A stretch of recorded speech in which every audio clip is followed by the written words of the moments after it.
Good day, everyone. I am sharing with you today my learning delivery modality 2 course for teacher, Practicum Portfolio by yours truly, Samantha B. Ulas. What's inside my Practicum Portfolio? First, we have the individual learning monitoring plan. Second is the lesson plans like detailed lesson plans, daily lesson logs, or weekly home learning plan, lesson exemplars, and the likes. Third, we have the teacher-made or modified learning resources. Fourth, we have the certificates of participation in any personal development activities. Fifth, we have the reflective summary. Sixth, we have engaging learners for their progress and achievement. Seventh, we have professional engagement with colleagues. And lastly, we have engaging stakeholders in the teaching-learning process. First, we have the individual learning monitoring plan. We are guided with the professional standard 3.1, which is learners' gender, needs, strengths, interests, and experience. For my ILMP, I have included 3 different students and different quarters in one subject, which is TLE 10, major in bread and pastry production. For the first quarter, I have noticed that Diane Macy San Antonio have difficulty submitting outputs due to lack of time. So I've provided intervention strategies like extending time of completion, adjusting the level of difficulties, and regularly communicating with her. My first monitoring date is December 10, 2020. And my intervention status, the learner is making significant progress, so I continue with the learning plan. For the second quarter, still with the same learning plan, but my monitoring date is March 4, 2021. The learner has reached mastery of the competencies in the learning plan. I have annotated that due to her work, Diane is struggling to balance her time, working, and studying that caused for her late submission of outputs. The interventions that I have provided, such as extending the deadline for her, adjusting the difficulty level of the module so that she can easily understand, and always checking up on her. As time goes by, I can see her progress and she can now adapt easily. For the second quarter, I have observed that Nina Jane de los Santos are not making any of the performance tasks stated in the module, like preparing a frosted product at home. So as an intervention strategy, I have extended the time of completion and regularly communicate with her parent for monitoring and providing additional guidance. My monitoring date is March 4, 2021. But sad to say that the intervention is not making any progress at all. So for the third quarter, I have revised my learning plan. Still, she is not performing any of the performance tasks. So, as an intervention strategy, I designate a learning partner which is near in her area that can help do the task together and regularly check up on her and her guardian. So my monitoring date is March 15, 2021. And she make a significant progress. So I have annotated that Minya is not submitting her performance task, especially when baking is required. At first, I reached out to her and said that she cannot afford to buy the material, so I talked to her parents. Due to poverty, she cannot perform the task even if I extended the deadline. That's why I put a check mark on the insignificant progress. So I have changed my interventions, and instead of individual performance, I make it a paired or group activity. Later on, Minya can submit now her performance task, and I still have regularly checked on her. In the first quarter, I saw that Sabrina Alea de Galicia struggles to understand the module. She submitted outputs that are different from the instructed activities in the module. So as an intervention strategy, I've provided the learner with more basic activity sheets or worksheets that is easy to understand. I have also extended the time of completion and regularly communicate with her parent. My monitoring date is December 10, 2020. But she is not making any progress at all. So my intervention strategies need to be revised and marked as insignificant progress. For the second quarter I've adjusted the level of difficulty of the learning content or the task, provided her with more examples such as pictures, handouts, and video tutorials, especially doing the performance task. And I've also conducted a home visitation.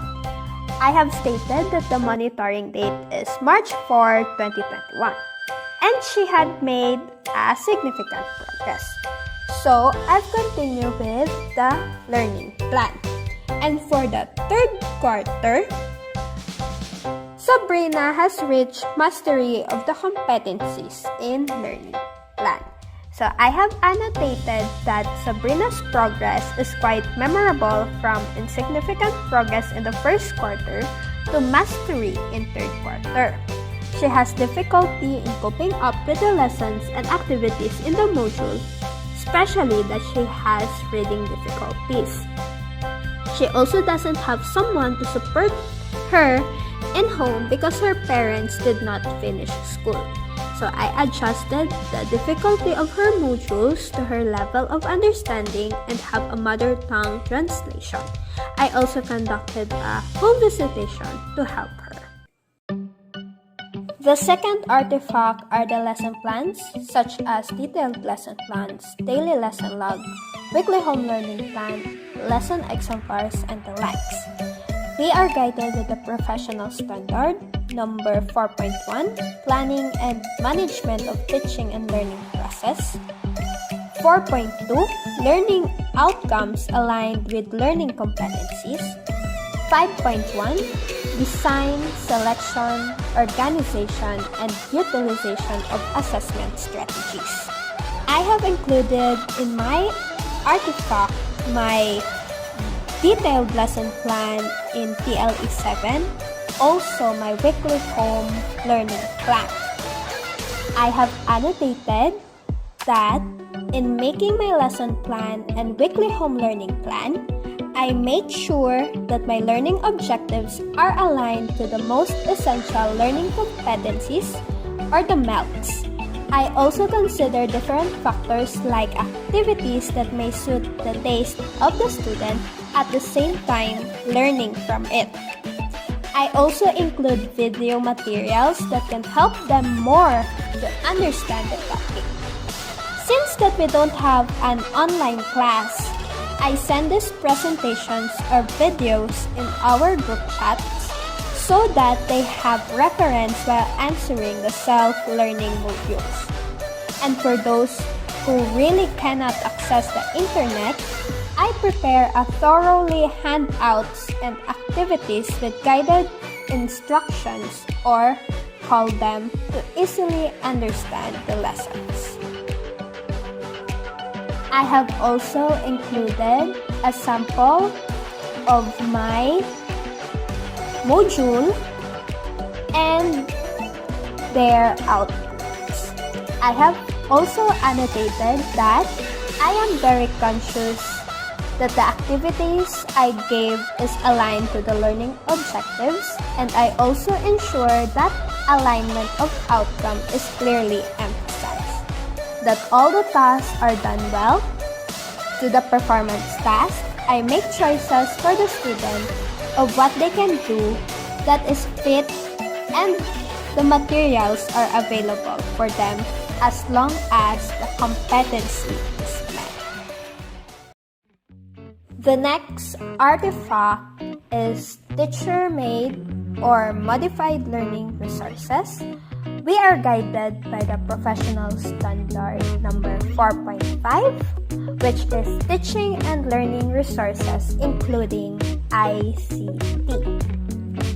So I make sure to prepare PowerPoint presentation as a supplementary material for the students to better understand the lessons. Since that we are located in the coastal area and cell phone reception is very hard, accessing video lessons in YouTube is not suitable. As an alternative, the PowerPoint presentation is posted in the group chat, which is Messenger is easy to use in the area than YouTube. The next artifacts is certificates of participation in any personal development activities, guided by the professional standard number 7.5, which is professional development goals. So I have gathered my different certificates to the different webinars I have joined this school year 2020-2021. I have annotated that I participated in different training skills webinars to hone and prepare myself in this new normal setup. It shows in these webinars the importance and massive development of technology, from creating video lessons, virtual classrooms, and other educational apps we can use in our situation. It is impressive, at the same time a new phase for education. But it is quite saddening that due to our location, I cannot utilize this. I cannot have an interactive environment for the student, but as a teacher, we made use of the means that is appropriate for us.